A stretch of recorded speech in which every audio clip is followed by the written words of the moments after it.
Merci de nous rejoindre sur la télévision nationale. Voici les titres du journal. Au menu de cette édition, la Guinée dans l'effervescence de la fête du travail. Un 1er mai sur fond de doléances. Les syndicats ont remis un cahier de charges au chef du gouvernement. Sécurité maritime, le rapport de la mission conjointe de surveillance est disponible. Les patrouilleurs ont sillonné les eaux guinéennes et bissau-guinéennes. Vous saurez tout dans cette édition. À suivre également, les images arrivent. La Grande Mamaya de Cancan, une édition spéciale offerte à l'événement Conakry, capitale mondiale du livre. Danse et littérature, 2 univers parallèles. Voilà pour les titres. Très ravi de vous retrouver malgré ce léger retard. Nous nous en excusons. Bienvenue dans cette édition d'information. L'humanité célèbre ce 1er mai la journée internationale du travail. En Guinée, l'événement est célébré sur fond de revendications. Ce matin, au Palais du Peuple, les centrales syndicales ont remis un cahier de charges au Premier ministre chef du gouvernement. Le document est un condensé de doléances sur la révision des conditions de travail. Ousmane Ba, Adama Elza Traoré. En ce jour solennel du 1er mai, c'est ici, sur l'esplanade du Palais du Peuple, que les acteurs du monde du travail se retrouvent pour célébrer leur fête. Une occasion pour les syndicalistes de présenter aux autorités le cahier de charges 2017. L'application intégrale des points non traités dans les protocoles d'accord de 2015, 2016 et 2017. Le maintien de la valeur monétaire du point d'indice à 1030 pour les agents de santé et les enseignants et 977 pour les fonctionnaires. L'arrêt immédiat des tracasseries policières et les autres corps de sécurité sur les axes routiers. La lutte contre l'insécurité est devenue endémique dans notre pays. L'arrêt des licenciements abusifs dans les entreprises et sociétés en violation flagrante des textes régissant les relations de travail. Les syndicalistes ont été rassurés par le gouvernement. Le Premier ministre Mamadi Youla, qui a présidé la cérémonie, a laissé entendre que ces revendications seront examinées.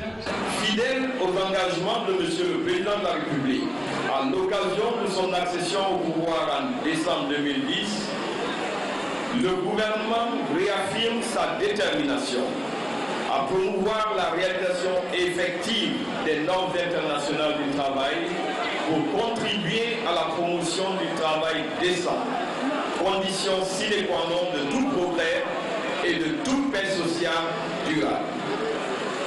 Dans le même ordre d'idée, le gouvernement réaffirme son attachement inconditionnel au respect des libertés fondamentales et au droit de toute personne d'exercer dans la liberté et la légalité ses droits. Cette volonté est celle de la vision politique de M. le Président de la République et de ses compagnons pour faire de la Guinée un pays qui se débarrasse progressivement de toutes les tares qui ont entravé longtemps sa marche normale vers le progrès. S'agissant des points soulevés par votre porte-parole, le gouvernement s'engage à les examiner avec la plus grande attention et à en assurer un suivi minutieux afin de consolider la quiétude et la paix sociale dans notre pays. Dans une ambiance festive, les services publics, privés et mixtes défilent devant les autorités syndicales et gouvernementales pour cette fête du travail. Elle a été aussi marquée par l'appel du représentant Afrique de la CGT à l'union entre les différentes centrales syndicales. Avec moi sur ce plateau, le ministre Damanta Albert Camara, ministre de l'Emploi, de l'Enseignement technique et de la formation professionnelle, mais aussi porte-parole du gouvernement. Monsieur le ministre, bonsoir. Bonsoir. À tout à l'heure, on prendra votre lecture de tout ce qui a été dit lors de la célébration de cette journée du travail. Le temps pour nous d'aborder un autre aspect de ce dossier, non des moindres, c'est la problématique de la retraite. Il y a un vrai débat. Faut-il tenir compte de l'âge du fonctionnaire ou de sa durée au sein de la fonction publique? Outre cette question, on s'intéresse ce soir aux dispositions que prend le fonctionnaire guinéen pour préparer sa retraite. Makemed Onzo. Depuis 1985, Nana Bangoura est fonctionnaire de l'État. Cette infirmière exerce son métier à l'hôpital Yansdine. Nana est fière de son travail. Ce lundi, elle vient faire la fête avec ses collègues travailleurs. Mais à quelques années de la retraite, Nana manifeste quelques inquiétudes. On ne prépare rien de spécial depuis qu'on gagne. Nous jonglons avec ça. Pour d'autres, comme Elhadj Lamine Keïta, âgé de 67 ans, la retraite est un moment de repos que tout travailleur cherche. Notre souhait le plus ardent, se reposer et jouir de sa vie, parce que c'est un repos. À la fonction publique, des réformes sont en cours. Depuis janvier, le paiement des pensions est mensuel. À Dubreka, la fête avait la même saveur. Les salariés des unités industrielles se sont retrouvés avec l'amicale des travailleurs de la localité. La réflexion portait sur l'amélioration des conditions de travail. Yaya Silla. À 50 km de la capitale, la commune urbaine de Dubreka garde son calme habituel. En ce jour de fête des travailleurs, seule la place des martyrs bouillonne de monde. Une longue cérémonie organisée par l'amicale des travailleurs de Dubreka se tient ici, en présence des forces vives de la ville. Comme partout ailleurs, la fête du 1er mai a également permis aux travailleurs de Dubreka de poser certaines doléances. L'alignement des salaires des travailleurs du budget fédéral au SMIG, la négociation d'une gare routière internationale à Kabeling, à l'image de Bambeto, chose qui aurait amélioré les secteurs communales et préfectorales. Dans l'enceinte du bloc administratif, les 31 quartiers de la commune urbaine de Dubreka admirent le défilé des différentes composantes professionnelles de la préfecture de Sumbatoumani. Une préfecture qui abrite aujourd'hui plusieurs unités industrielles. Leurs contributions ont permis à Dubreka de réaliser un certain nombre d'infrastructures d'intérêt communautaire. Je remercie alors l'Union locale des travailleurs pour la qualité de mobilisation et je voudrais qu'elle transmette mes remerciements aux unités industrielles qui m'accompagnent dans mon programme de réalisation des infrastructures. Pour la bonne gouvernance locale, les travailleurs ont décerné un témoignage de satisfaction au préfet de Dubreka. En retour, la préfecture a adressé des satisfecits aux différentes unités industrielles qui contribuent au développement local. Je vous annonçais tout à l'heure la présence dans ce studio de Monsieur le ministre Damanta Albert Camara, ministre de l'Emploi, de l'Enseignement technique et de la formation professionnelle, porte-parole du gouvernement. Monsieur le ministre, bonsoir. Bonsoir. Merci d'être avec nous sur ce plateau. La fête du travail, on va profiter pour faire le point sur les négociations récentes avec le mouvement social, où vous en êtes concrètement. Quelles sont les avancées du Code du travail par rapport à ces négociations ? Merci de me recevoir et de nous permettre d'informer la population sur ce qui se passe, et notamment les travailleurs. Le syndicat le fait très bien, le gouvernement aussi se doit de le faire. Aujourd'hui, grâce au comité technique de suivi que nous avons mis en place, tout ce qui est contenu dans les protocoles d'accord signés le 20 février dernier se met en place progressivement dans les temps. Nous avons ainsi pu prendre en compte l'ancienneté dans la transposition de la grille, de la nouvelle grille indiciaire. Nous avons payé les primes de retraite. Nous avons pour la première fois en Guinée des primes de départ à la retraite qui sont octroyées à nos aînés qui vont prendre leur retraite. Nous avons également assuré le minimum vital en faisant passer les retraites très basses au moins au SMIC pour environ 7000 et quelques retraités. Nous avons engagé les contractuels qui avaient un certain nombre d'années d'exercice de présence en classe conformément à ce qui était prévu dans l'accord, et aussi surtout, puisque ça concernait spécifiquement l'éducation, les primes prévues dans le statut particulier du personnel éducatif ont été revalorisées et payées. Donc ça veut dire que le protocole s'exécute normalement. Très bientôt, le comité technique qui doit analyser la prise en compte de la valeur monétaire du point d'indice va commencer à travailler pour qu'en septembre, nous n'ayons plus que des formalités à accomplir pour se mettre d'accord. Alors, monsieur le ministre, la problématique d'embauche locale dans les zones minières, puisqu'il faut en parler, l'emploi généralement pour les jeunes Aujourd'hui, à Bokeh, on a vu tous les problèmes que ça a soulevé, même si d'aucuns sont passés par le problème autour de l'électricité. Quel est l'accompagnement du gouvernement par rapport à cette politique d'embauche locale? Effectivement, il ne faut pas être naïf. Ce qui s'est passé à Bokeh va au-delà d'une simple question sociale d'électricité. C'est vrai que ces jeunes-là sont en situation précaire. Ils veulent bénéficier des projets miniers, ils veulent travailler. C'est plus un besoin de se sentir utile, d'être en activité qui se manifeste ainsi. C'est vrai que le code minier et le code du travail prévoient que la priorité pour les emplois non qualifiés soit accordée aux communautés locales. Et plus on monte, plus il y a des possibilités de faire travailler des travailleurs étrangers, mais avec un plan de guinéisation des postes. Ceci étant, ce n'est pas ça qui va résoudre fondamentalement le problème du chômage des jeunes en Guinée. Il faut aller beaucoup plus loin. Nous avons pensé qu'avec les réformes économiques qui sont engagées et le regain d'activité économique depuis la fin d'Ebola, on aurait pu attendre encore quelques mois pour offrir des perspectives à ces jeunes avec la croissance qui se met en place, les projets qui commencent et qui recrutent. Malheureusement, nous sommes soumis à ce qu'on appelle la dictature de l'urgence. Ces jeunes-là, eux, ne peuvent plus attendre. Et donc, c'est vrai qu'il faut trouver ensemble des solutions tout en préservant la paix sociale et faire comprendre à ces populations que c'est en travaillant ensemble avec des projets d'amélioration de leurs compétences, d'autonomisation des femmes, des jeunes, que nous arriverons par des solutions diverses. Il n'y a pas une seule solution qui existe, c'est un ensemble de mesures qui peuvent être prises en collaboration avec le secteur privé pour permettre à ces jeunes d'être en activité. C'est ce à quoi nous travaillons, c'est ce à quoi le ministre des Mines qui a été présent sur la mine, sur le secteur, a tenté de trouver des réponses sans prendre d'engagement fallacieux. Il faut être responsable, faire comprendre que c'est un processus qui peut être long, mais en attendant, on peut ensemble trouver des solutions. J'ai une communication moi-même à présenter en Conseil des ministres sur cette situation.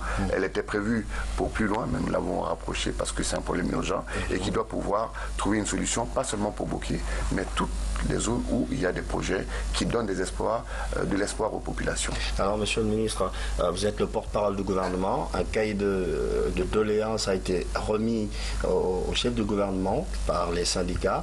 Quelle va être la suite? Bien entendu, le rôle classique du syndicat, c'est de défendre les intérêts des travailleurs. Je note que ce cahier de doléances de cette année est beaucoup moins vindicatif que ceux qu'on a connus par le passé. Ça veut dire que le dialogue social marche dans ce pays. Exactement. Ça veut dire que des choses se mettent en place, que le syndicat et le gouvernement ont bien travaillé et que cela a produit des résultats. Je dois dire donc que, comme le Premier ministre l'a affirmé, nous allons examiner ce cahier de charges. Vous avez certaines doléances qui sont simplement des rappels. Vous en avez d'autres qui font appel à plusieurs ministères et à plusieurs concertations. La question des barrages doit pouvoir concilier la sécurité que nous devons assurer sur notre territoire par rapport aux menaces qui existent au niveau international et dans la sous-région, mais également la libre circulation des personnes. Donc tout ceci doit pouvoir être analysé à froid, avec discernement et avec responsabilité. C'est ce que j'ai demandé dans mon discours. Je crois que lorsque le tripartisme fonctionne, on obtient des résultats. Vous avez entendu que la Guinée a été choisie pour abriter le comité technique spécialisé sur le travail, le développement, qui doit se tenir en 2019. C'est parce que la délégation guinéenne qui vient de faire sa mission à Alger a été unie, a su défendre de manière conjointe les intérêts de la Guinée. Cela devrait nous permettre d'aboutir à des résultats qui vont se faire sentir d'une manière ou d'une autre sur le marché du travail en Guinée. Merci beaucoup, Monsieur le ministre. Merci d'être passé dans cette édition d'information. Le travail, c'est le sérieux, mais pas que. C'est aussi des moments de partage, de joie, de sport. C'est ce qu'a compris le groupe Afriland First Bank. La marche sportive et le gala de football organisé à la Blue Zone de Kaloum vise à renforcer les relations professionnelles. Younous Atawel Kamara. Une marche sportive pour célébrer le 1er mai. En battant côte à côte le pavé sur une longue distance, suivi d'un match de football, les salariés de cette banque primaire de la place espèrent resserrer davantage leurs relations professionnelles et amicales pour le bien de leurs clients. Nous considérons qu'à Afriland First Bank, nous formons une famille. C'est pour ça que le 1er mai, à l'occasion de la célébration du travailleur, nous essayons de nous retrouver ensemble pour organiser un ensemble d'activités, parmi lesquelles cette marche sportive qui est un message pour dire à nos travailleurs qu'il faut un corps sain dans un esprit sain. Expression d'une bonne santé physique et mentale, Afriland First Bank espère développer le sport pour qualifier ses prestations. Le sport et le travail sont compatibles, c'est-à-dire que le physique de l'être humain doit être accompagné par le sport. Bien qu'on est là toute la journée en train de travailler du matin jusqu'au soir, et des fois il faut aussi relaxer le corps pour qu'il y ait le bien-être. Ici, c'est dans la gaieté et autour du sport que les doléances des travailleurs sont prises en charge par leurs coéquipiers patrons. Le calme est revenu à Bokeh, mais les discussions se poursuivent. C'est ce que nous disait tout à l'heure le ministre porte-parole du gouvernement.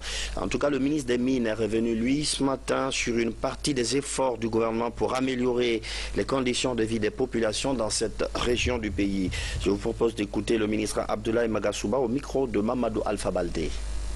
Quelle que soit la situation dans laquelle les événements se déroulent, le plus important pour nous, c'est que nous puissions maintenir et accroître l'activité économique pour créer plus de revenus pour l'État, pour créer plus d'emplois pour les jeunes de cette ville, parce que la question de l'emploi est au cœur même des réclamations. Mais si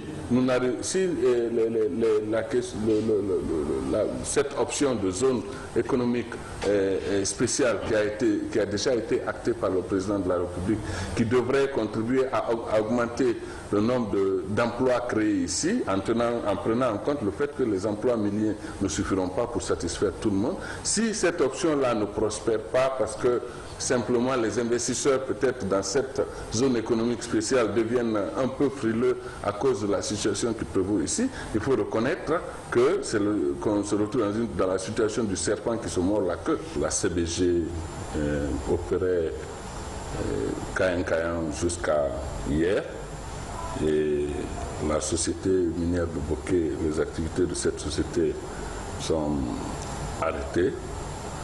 Et au niveau de la COBAD, il y a des perturbations aussi sur certains sites de construction. Au niveau de GAC, il en est de même, parce que, comme vous le savez, les sociétés n'opèrent pas que sur un site. Et donc, elles ont besoin de déplacer leur personnel d'un site à l'autre, elles ont besoin de déplacer du matériel.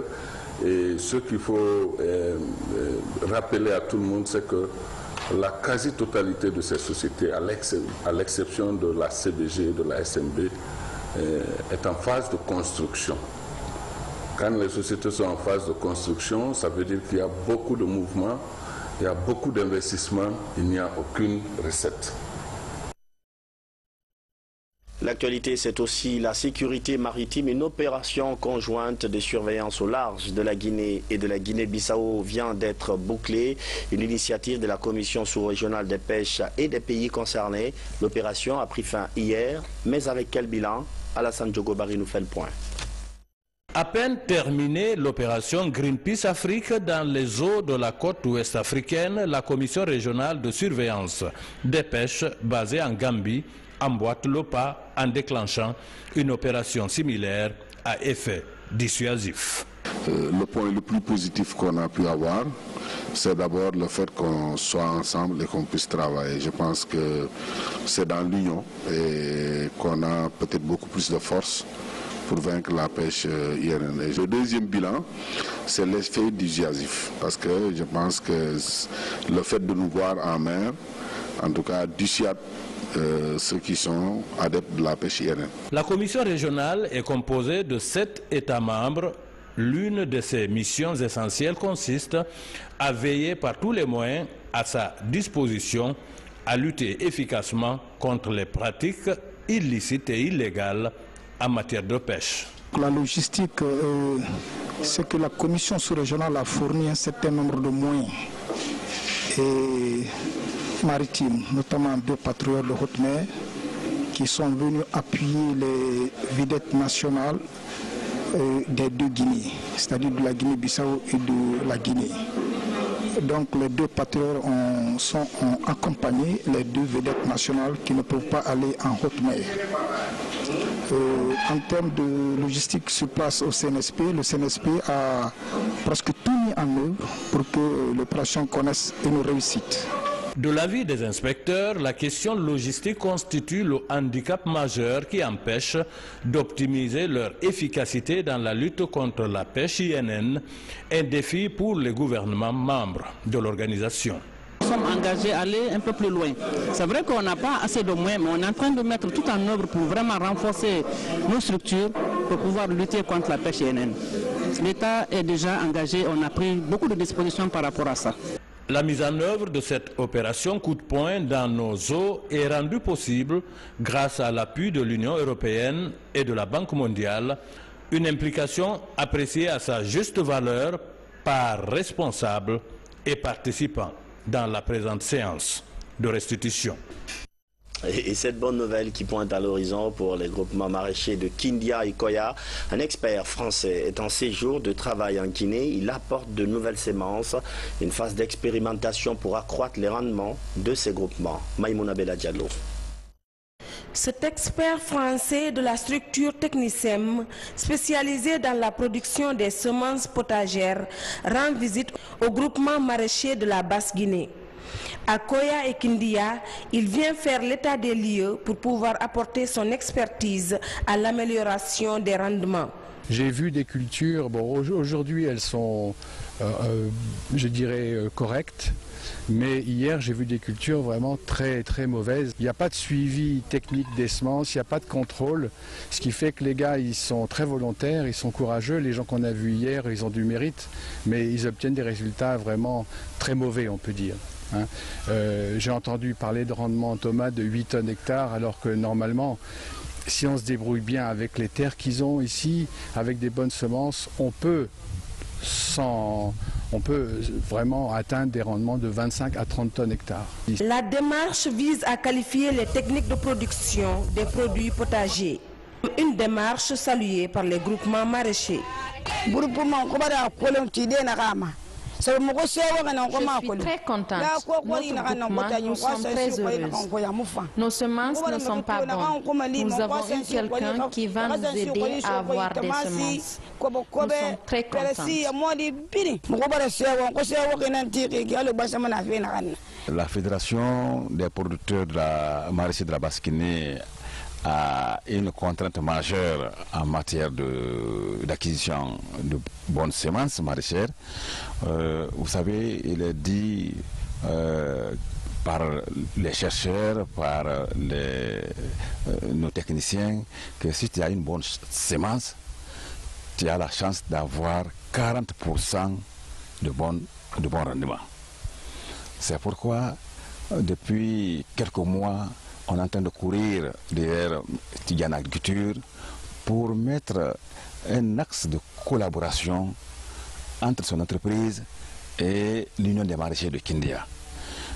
Ça va être une collaboration expérimentale qui sera multipliée à travers la région, pourquoi pas à travers tout le pays. Le partenariat entre Technisem et l'entreprise Tidiane Agriculture ETIA s'inscrit en droite ligne de la politique du gouvernement qui vise à assurer l'autosuffisance alimentaire dans le pays. La ville de Kankan, ville invitée pour l'événement Conakry, capitale mondiale du livre, à la faveur des 112 heures de livre. Une danse traditionnelle guinéenne, appelée la Mamaya, a été organisée pour les invités venus de partout ailleurs dans le monde. Un moment fort de Conakry, capitale mondiale du livre à Kankan, pour célébrer l'art littéraire à travers les stands exposés au public. À l'occasion d'ailleurs, un hommage mérité a été rendu aux écrivains de la ville d'Enabaya comme William Sassine. Envoyé spécial, Diamo Kabar. Le rond-point Chérifoula, cœur bouillant des manifestations culturelles dans le Nabaya. À l'occasion des 72 heures du livre à Kankan, cette place a une nouvelle fois fait honneur à sa réputation à travers des chants et des danses traditionnelles les plus populaires de la savane. Kankan, la capitale de la région, est la ville d'honneur de la 9e édition des 72 heures du livre. Une opportunité de rendre hommage au grand nom de la littérature guinéenne, né ici comme William Sassine, Ibrahima Babakake. Dans la pensée traditionnelle, la danse a toujours sacralisé les hauts faits et les bienfaits. Voyez-vous, William Sassine est d'ici. Et quand les dames ou les autres dansent, quand on lui accorde, disons en fait, cette reconnaissance, quand on lui accorde cette pensée, ça veut dire simplement qu'il est là. Chez nous, il y a un poète, Papa Birago Diop, qui disait « Écoute plus souvent les choses que les êtres. Entends la voix de l'eau, c'est le souffle des ancêtres. Ceux qui sont morts ne sont jamais partis. » Conakry, capitale mondiale du livre, sévit ici intensement à travers des lecteurs assoiffés qui redécouvrent les grands auteurs des lettres africaines. Pendant 3 jours, amateurs et professionnels du livre se sont livrés à Kerzoua devant des stands nationaux et étrangers à l'assa de Manuel. Tout est mis au point pour promouvoir la lecture dans la ville de Karamoko Talibi Kaba. Kankan est séculairement reconnu comme étant un centre de culture. La culture dans toutes ses composantes. Quand on parle en ce moment d'écriture ou de lecture à Kankan, Kankan Nabaya, Kankan de Cheikh Suleiman Sidibé, Kankan de Kramo Sekouba, Kankan est choisi en ce moment comme étant la ville d'honneur pour magnifier le fait que Conakry soit choisi comme capitale mondiale du livre. Pour entretenir la flamme de la lecture à Kankan, après les 72 heures du livre, la construction d'une médiathèque et l'équipement de la bibliothèque préfectorale sont prévus. Sous-préfecture de Sangiana, les fils d'un canton se retrouvent pour parler développement. Ils envisagent la construction d'un sanctuaire pour le doyen de la localité. L'occasion également pour eux d'organiser une grande cérémonie de prière. Fodé Bangali Fofana. Ce village très ancien est le siège du canton de Balia, situé à 12 km de Sangiana, chef-lieu de la sous-préfecture dans la préfecture de Kouroussa. C'est ce village qui a accueilli cette grande retrouvaille des fils et filles de Balia, l'occasion pour eux de présenter le Balia dans toute sa diversité culturelle. Depuis plus de 50 ans, Senkounia n'avait pas connu une telle manifestation. Les fils de Balia estiment qu'il faut revenir sur ce passé glorieux des parents, ceux qui ont eu la fierté de créer ce canton appelé Balia. Suite aux multiples déplacements des cantons, il ressort qu'après l'éclatement de Sibi, les premiers cantons et villages créés par les camarades sont par ordre de création. Bidika, premier village d'Ika comme Bouré, dont sont partis les fondateurs des autres cantons et villages. La présente rencontre des fils et filles de Balia est convoquée par le doyenat pour non seulement faire la lecture du Saint-Coran et le sacrifice, mais aussi parler du développement. Elle entre dans le cadre de la consolidation de l'unité entitaire qui reste le fondement de l'émergence du Grand Mandingue. Voilà quelque chose que nous devons soutenir, nous devons appuyer et qui s'inscrit quand même dans le cadre de la vision du chef de l'État. Une autre étape importante de cette rencontre des fils et filles de Balia ici à Senkounia, la pose de la première pierre pour la construction d'un vestibule de tout Balia. Nous sommes très contents et notre souhait est que ce vestibule qui sera un symbole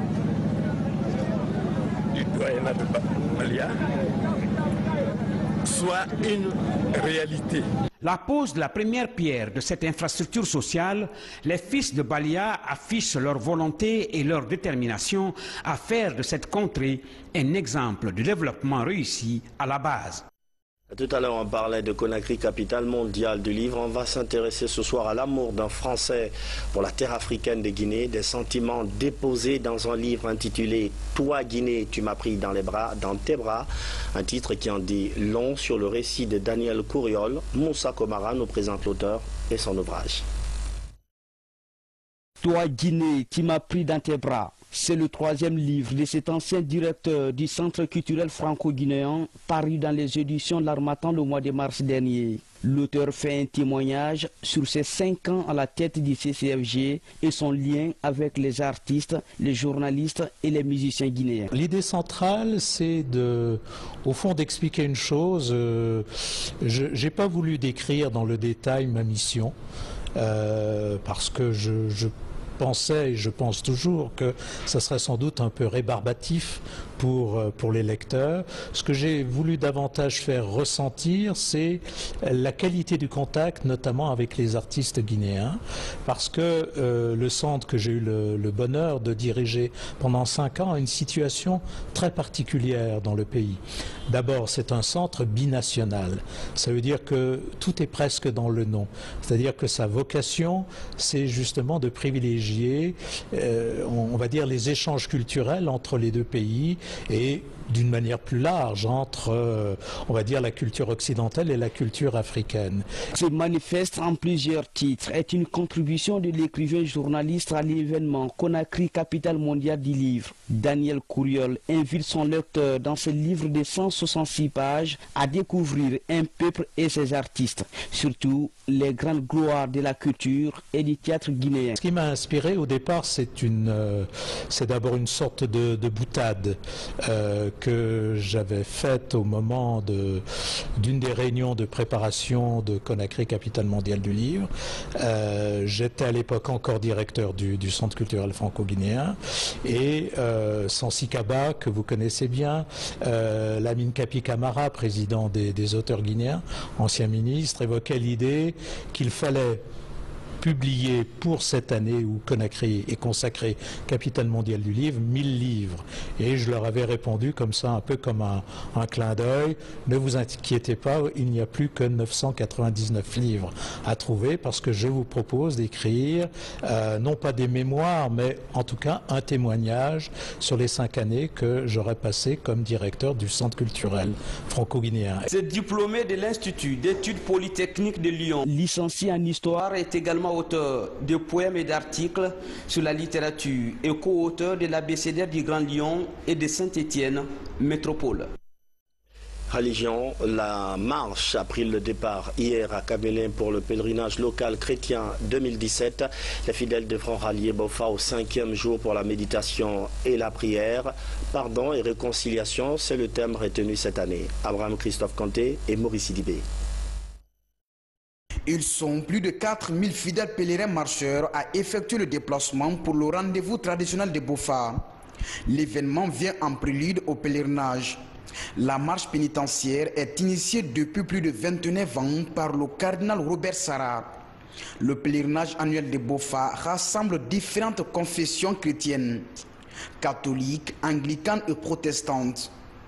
Pour cette année, le thème retenu est pardon et réconciliation. Moi, c'est quand je marche que je sens vraiment que je prie. C'est souvent sur la route que je sens la motivation et c'est ce qui me pousse le plus à faire la marche. Pour ces fidèles pèlerins, cet exercice de foi est une occasion de fraterniser, mais aussi de lutter contre la division qui afflige l'Église depuis quelques années. La Guinée l'a initié chaque année. À la fin du mois d'avril, quelques semaines après Pâques, nous allons à Bofa, qui est la première ville qui a accueilli les missionnaires ici en République de Guinée à la recherche de notre Seigneur et pour marcher à la suite et pour prier pour le pays, pour les paroissiens, pour les fidèles et pour toute la Guinée. Cet exercice nous permet de prier, d'être en esprit de prière. Ce n'est pas une promenade comme d'autres le pensent, c'est pour la prière, une dévotion à la Vierge Marie. Le pèlerinage du Bofa fut initialement proposé en 1963 par Monseigneur Raymond Chidimbo. Aujourd'hui, le pèlerinage annuel de Bofa est rentré dans la tradition chrétienne en Guinée. C'est la fin de cette édition d'information. Merci de votre fidélité à la télévision nationale. Bonsoir et à demain.